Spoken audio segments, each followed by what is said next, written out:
Programa O D da Questão. Um oferecimento. Unikitchen. M2 Marmoraria. Piso Prime. Ateliê Ângela Guimarães. Bésame, bésame mucho. Anda para lá e para cá para bailar. Ei, hoje olha aqui. Urbano Martins, uma lenda. Dancei muito esse tango, viu? Essa é bonita, hein? Bésame. Bésame mucho. Agora você. Bésame mucho. Eu que depois da última vez. Olha, o programa de hoje muito bacana. Muito tempo queria entrevistar Urbano Martins e hoje a oportunidade apareceu.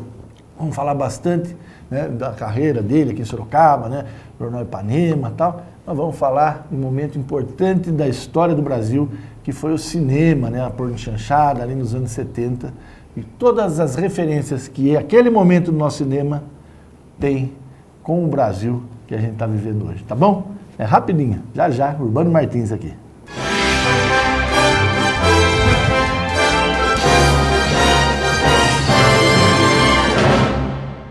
Bom, você já sabe, o convidado de hoje, Urbano Martins. Seja bem-vindo, uma alegria tendo essa chance aí. Faz tempo que estamos convivendo juntos e eu nunca consegui conversar com você. Obrigado, Djalma Luiz Benetti, o Deda. É um prazer estar no D da Questão. Você é uma pessoa que eu admiro muito e tem um perfil bacana. Já virou uma marca, né? Uma personagem. O Deda não é nada disso, viu?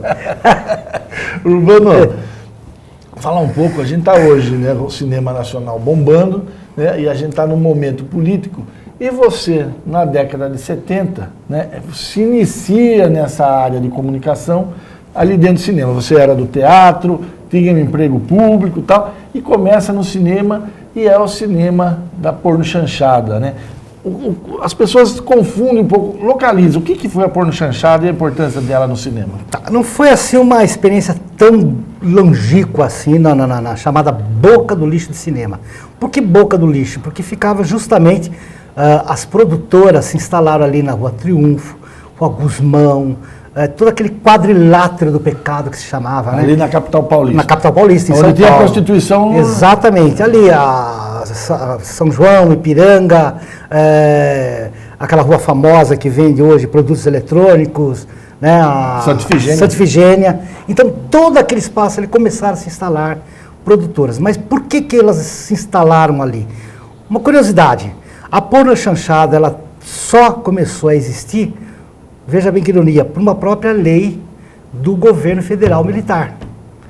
O governo federal, os militares, né, que estávamos em plena Revolução de 64, eles instituíram um decreto dizendo que para X números de filmes projetados nas salas de cinemas do Brasil, tinha que ter Y de filmes brasileiros. Tinha que ter essa proporção. É isso que eu queria entender. Quer dizer, aí tem lá os filmes, a grande indústria americana, produzia, a indústria de Hollywood, a indústria de entretenimento, o mundo inteiro com filme, o Brasil também com vários filmes, e aí tem essa lei. Aí, então, vamos preservar o idioma, é uma coisa interessante. E aí a produção mais barata era essa da porno chanchada, é isso? Exatamente. E não existia produtores.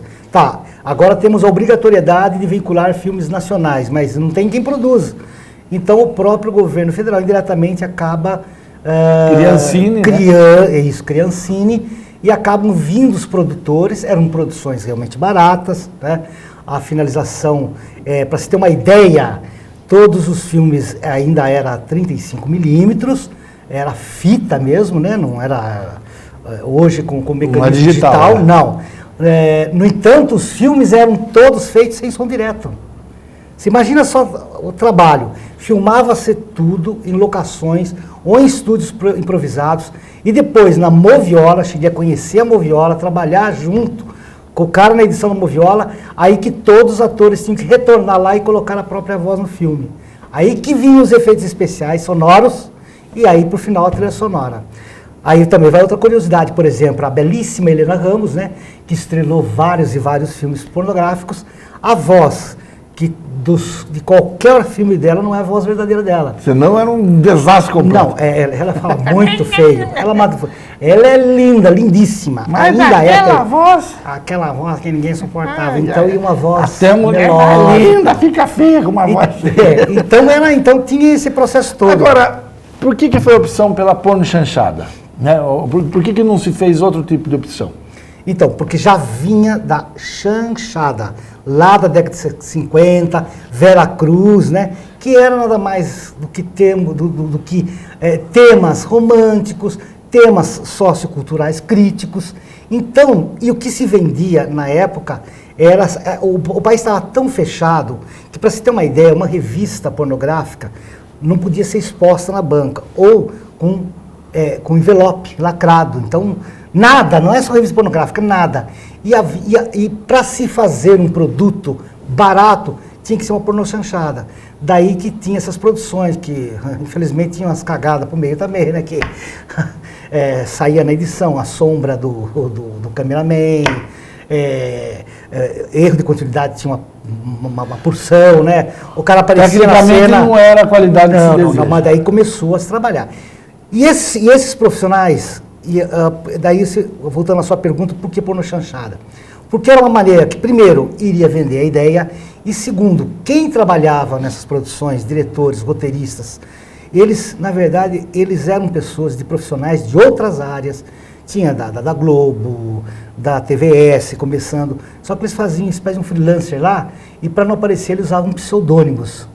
E eram alguns intelectuais, então eles queriam fazer uma crítica à ditadura militar e usavam subliminarmente, né, a metáforas, usava essa crítica através de metáforas, porque assim passava pela censura. Você trabalhou num desses filmes, né, que era... A Filha do General. A Filha do General. Quem era o general era o governo militar, e o Brasil exatamente. era a filha. E o genro era o político, né? E essa era a ideia, que era transmitir, olha, o cara que estava assistindo, exatamente. O objetivo, olha, tá vendo, esse militar, esse é o... E até que passava essa mensagem. Passava? E os censores passava. E os censores, assim, nossa, tá falando do nosso general, beleza e tal, passava batido. Então. Mas você acha que o público entendia? Olha, às vezes sim, às vezes não. Sabe o que é? Pensa bem, o militar, ele caiu ridículo. Então, pro cara que estava assistindo, entendia assim, e até porque não pensem que era só o pobre, coitado, desempregado que ia nos cinemas. Não, iam também muitos intelectuais também, certo? Agora, Urbano, me diga uma coisa, a gente está vivendo aí, né, a gente está gravando esse programa na semana, né, se espera aí a grande manifestação de rua, essa manifestação de rua pressionando o Congresso. Nós tivemos a questão de dias aí a condução coercitiva, né, obrigatória do Lula para depor, uma comoção nacional. E aí, dentro desse embate, né, que está vindo há mais de um ano, quer dizer, você tem uma visão de mundo, que é essa que está aí nos 8 anos do Lula, 4 da Dilma, mais 1 e pouco da Dilma, e você tem uma outra visão de mundo, as pessoas falando, olha, já deu, basta, a economia está ruim, vamos voltar, vamos atropelar, quer dizer, não dá para esperar 2018 e tal. Nesse cenário, né, o que eu tenho percebido, não sei se é a sua percepção, e eu quero voltar para esse momento aí da década de 60, muita gente indo para a extrema-direita. E surge, tem gente do bem, gente bacana, achando que o Bolsonaro é uma alternativa para o Brasil. Você sente essa mesma coisa? Primeiramente, deixo assim, relembrar um pouco do que eu vivi. Apesar de ser muito jovem na época, eu fui embora para São Paulo com 12 anos de idade, né? Um mês depois morria meu pai, eu já estava morando sozinho em São Paulo, mais precisamente em Osasco, com 12 anos. Então, eu não tinha, assim, tanta noção política, claro, com 12, 13 anos, não tinha. Mas eu já começava a participar de algumas reuniões, tinha os centros operários que não eram muito fortes, ligados à Igreja Católica, tinha atividades artísticas, onde já se discutia a política, e que eu vejo o seguinte, gente, não tem como querer de volta um período deste, onde você não podia falar, você não podia pensar. Hoje, por que tem esse excesso de clamor, que todo mundo pode falar o que quiser, mostrar o que quiser? Você pode falar, sou contra, sou a favor, derrube, tira. Antes não.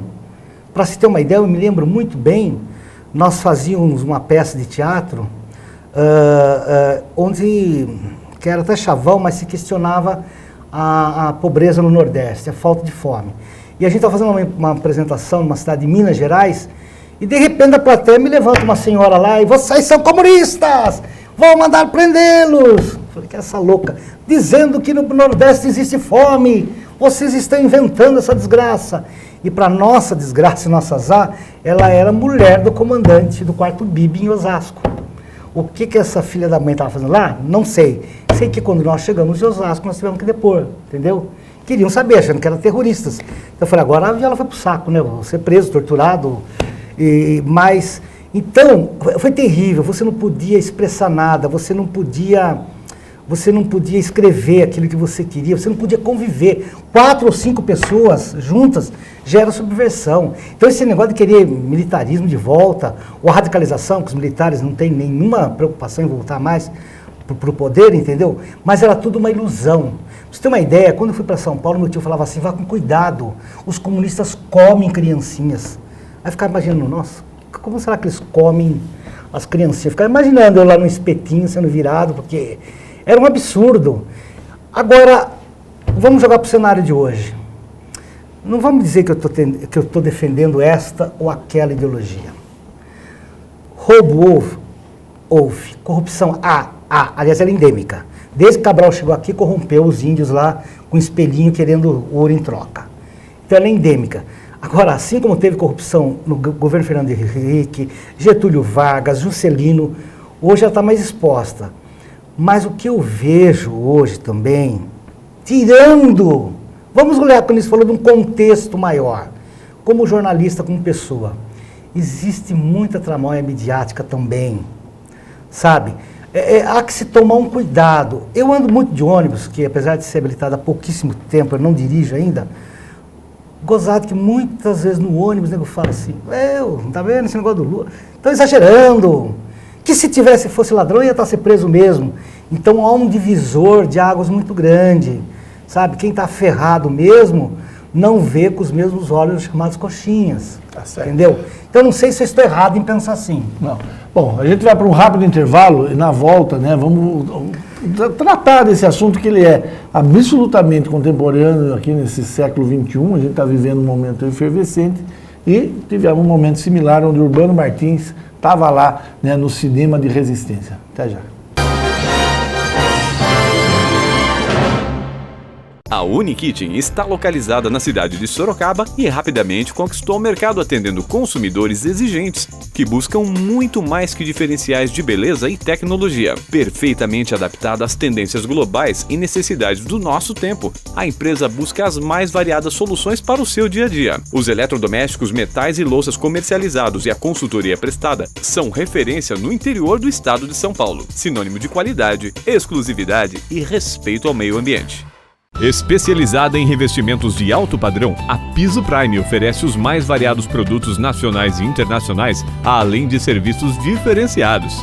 Através de um atendimento personalizado, o cliente encontrará as melhores opções e as últimas tendências e novidades para os mais diversos projetos. Cerâmicas e porcelanatos nacionais importados, pastilhas em vidro, cerâmica e aço inox, mosaicos em mármore, coco, madeira, pedras naturais e vidro, ladrilho hidráulico, pisos e revestimentos cimentícios e atérmicos para piscinas, cubas especiais, cerâmica natural e decorada, revestimentos exclusivos. Estamos de volta com o Dedo da Questão. Hoje um papo gostoso com Urbano Martins, jornalista, editor do Jornal do Ipanema impresso, do Jornal do Ipanema na rádio, do portal. Está vindo com novidade aqui na ITV. Vamos ver se ele conta isso para a gente. E a nossa conversa, né, o Urbano ele participou de um momento importante do cinema nacional, né, que era no regime militar, e ele viveu bem essa questão da censura. E hoje a gente tendo esse fantasma aí, né, voltando, né? Eu falava do Bolsonaro. Bolsonaro, né, eleito, né, pelo Rio de Janeiro, os filhos dele, onde vão cada um no estado, são eleitos, há uma legião de gente falando, olha o Bolsonaro, e ele encampando, ele é um militar, e ele encampando. A gente falava instantes, nessa questão que você falou dos militares, do regime militar, que não há clima. Conversava esses dias com um comandante do Exército e ele dizia o seguinte, ele falou, olha, tem que contextualizar. Naquele momento da década de 60, você tinha um cenário do mundo. Sim. E você tinha um cenário interno. Qual que era esse cenário interno? Você não tinha o que você tem hoje, que são as instituições... Guerra Fria, né? Não, mas internamente ele fala o seguinte, você não tinha um Ministério Público, você não tinha uma Polícia Federal, você não tem uma Receita Federal equipada tecnologicamente como tem hoje. Então, tinha que ter uma intervenção. Hoje ele falou, hoje não tem clima, não tem sentido, porque você tem as instituições, né, para agirem nesse sentido. E aí você coloca, né, um aspecto, né, falando das revistas, nas bancas fechadas, dessa manifestação, né, no teatro, lá no interior de Minas, alguém se levanta e hoje, né, qual que você sente que são, o que está em jogo, na sua opinião, nessas manifestações, né? Você falava um pouco do Lula, né, dessas pessoas que estão menos favorecidas, estão no ônibus e tal. Algumas Você acha que a gente vive uma questão de classes? Olha, o que eu prevejo é o seguinte, o Lula, apesar de tudo, é uma figura tão forte que eu duvido que se tomarem uma medida mais forte com ele, uma prisão, vai. Não que ele não mereça, estou dizendo isso. Pode ter uma convulsão social. Haja vista, a gente viu recentemente os confrontos aí. Mas, por outro lado, vivemos em plena liberdade, enquanto mídia, enquanto pessoas, e poder falar o que quiser. Você viu, xinga o Lula de ladrão, a Dilma de satânica, você pode falar isso. Nos anos 60 e 70, você não podia nem imaginar isso daí. No entanto, por isso que todos, mesmo os profissionais que trabalhavam na boca do lixo, usavam pseudônimo.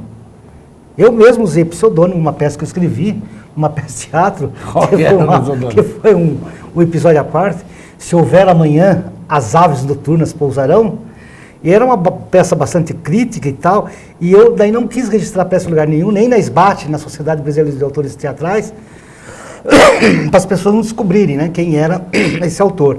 E aí eu usei um pseudônimo, Fonderan Soler von Einstein. E aí foi muito engraçado que... engraçado até hoje. Até hoje, né? Que depois de muitos e muitos anos, uma cópia dessa peça... tem uma outra cópia datilografada ainda comigo, e acabou parando nas mãos da minha prima aqui em Sorocaba. Eu morava em São Paulo ainda. E depois que vim para Sorocaba, já tinha trabalhado em outros lugares, já estava trabalhando na Rádio Ipanema, chegou um dia um diretor de teatro, desesperado, já não aguentava mais de procurar quem que era esse autor, já tinha ido na Embaixada da Alemanha, já tinha pesquisado tudo na SBAT e não tinha achado. Aí depois de quase um ano ele procurando, para pedir autorização para montar a peça, aí... Casualmente, ele era amigo da minha prima e comentando um dia, ele falou assim, imagina o Valdeirão, não, mano, é meu primo, ele falou, não acredito. Aí ele pediu autorização e montou. Mas tínhamos assim... E era do que essa peça? Essa peça... Ela criticava o quê? Ela falava justamente do calabouço que era o Brasil, né? Da prisão que era o Brasil. E as pessoas não tinham a liberdade. E o elo de ligação desses prisioneiros... são dois prisioneiros, vítimas de uma ditadura, o único contato que eles tinham com a liberdade era o pensamento deles, que a parede dele, qualquer parede de concreto, não impedia que eles pensassem. E também tinha uma barata, né, que sempre entrava e saía na cela, que tornou-se amigas deles. Então aquilo era uma analogia, uma simbologia do que poderia ser visto fora do sistema e dentro, né? E daí ele pediu autorização, não interferiu em nenhuma, isso é uma porcaria montar, mas tudo bem. Mas ele acabou ganhando o prêmio de melhor iluminação de um festival de teatro. E assim... Agora, veja só, né? A gente está falando, quer dizer, para você falar uma situação concreta, né? Você tem que usar dessas metáforas. Exatamente. Hoje, cada um fala o que pois quer. Deda, aí é que tá. Agora eu pergunto, nem todo mundo queria assistir minha peça lá e entender aquela zona lá. Não iria entender. Como, aí concordo, vendo a filha do general, pode ser que alguém entendesse, pelo menos essa intenção, mas a maioria mesmo queria ver os peitos da Márcia Ferro, queria ver a beleza, né, da Helena Ramos, como te falei, que era maravilhosa, linda. Isso que eu ia falar, quer dizer, qual que é a influência né, que essa estética tem mais do que o conteúdo do que estava lá. É por isso que porque sem querer quebrava-se regras, entendeu? Quebrava-se estilos. Esse que era o contexto. Era como um mundinho próprio, podia se falar, entre aspas, o que quisesse. Porque a censura não conseguia entender, diferentemente da televisão, que eles ficavam atentos. Teatro, então, pelo amor de Deus, às vezes voltava páginas e páginas riscadas. Os jornais eram assim, né? No entanto, a Folha de São Paulo ela optava em publicar os espaços em branco, né? Se uma foto era censurada, o espaço da foto era em branco. Se o texto, a coluna, aquele espaço parecia em branco. O Estadão optou por colocar poemas de Camões, né? Ou receitas de bolo. Então, você estava lendo lá, por exemplo, a notícia, o ministro do Exército disse 2 xícaras de fubá misturado com 2 patês e volta. Aí ele foi a Brasília e relatou. Então, era assim. Então, esse contexto, essa particularidade, quebrava regras. A linguagem era uma linguagem popular, não era uma linguagem elitista. Ninguém tinha o teatro, a não ser o teatro de contestação. Só que o teatro de contestação não acontecia no centro da cidade, ela acontecia nas periferias.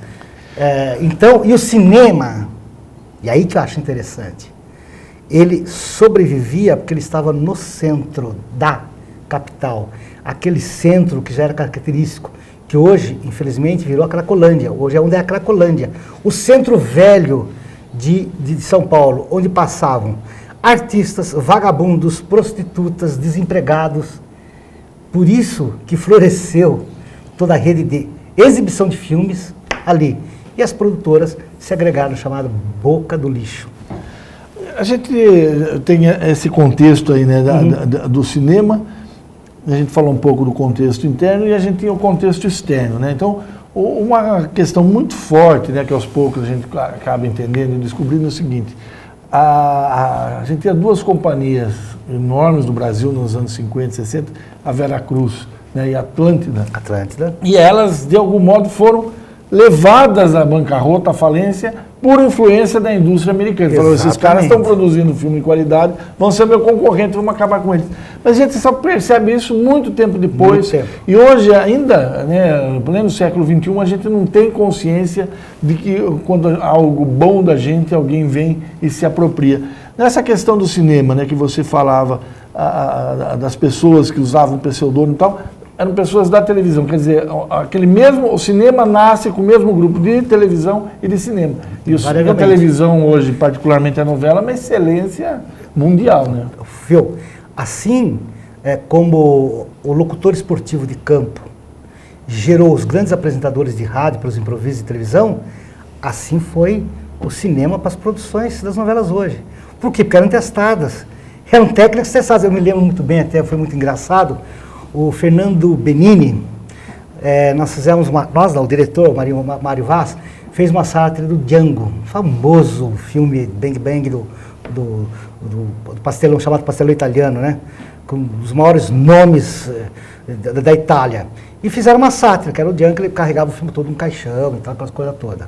E o Fernando Benício fazia esse cowboy. Aí tinha uma cena lá que ele atirava na moça lá, né? E um monte de tiro e tal.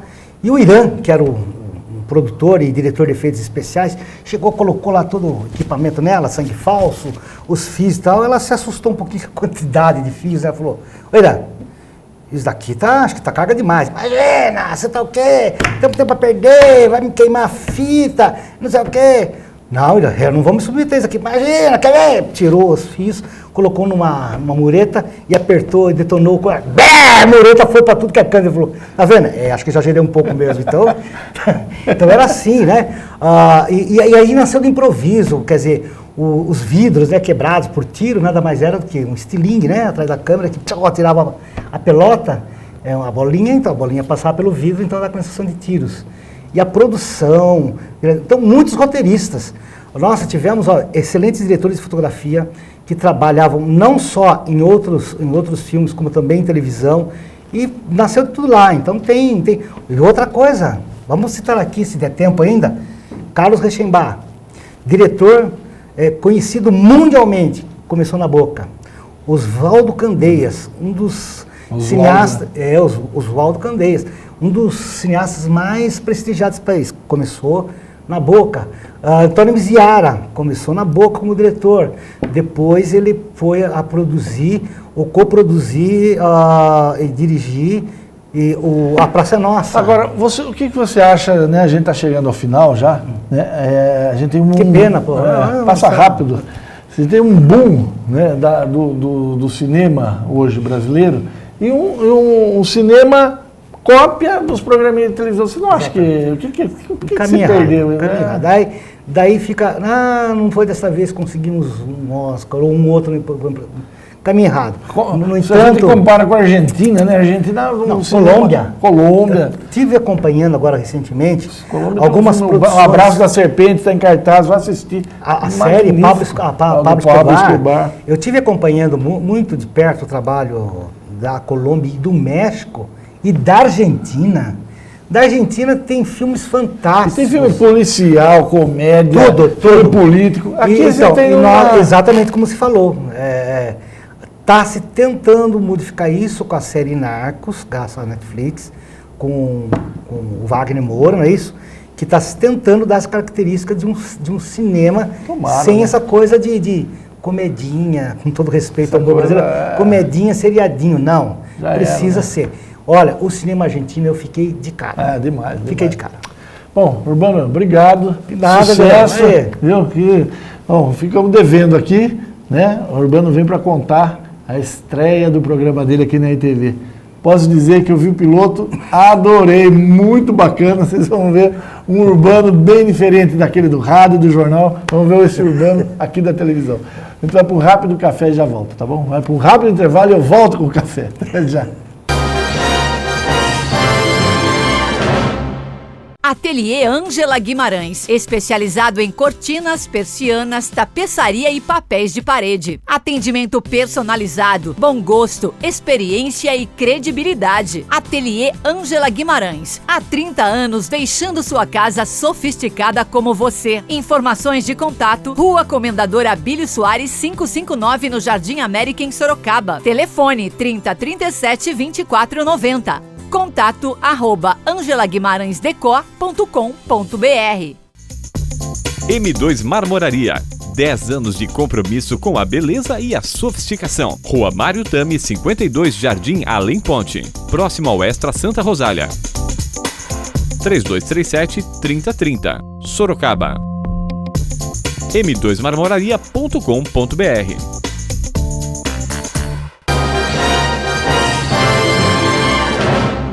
Chegou a hora de ir embora.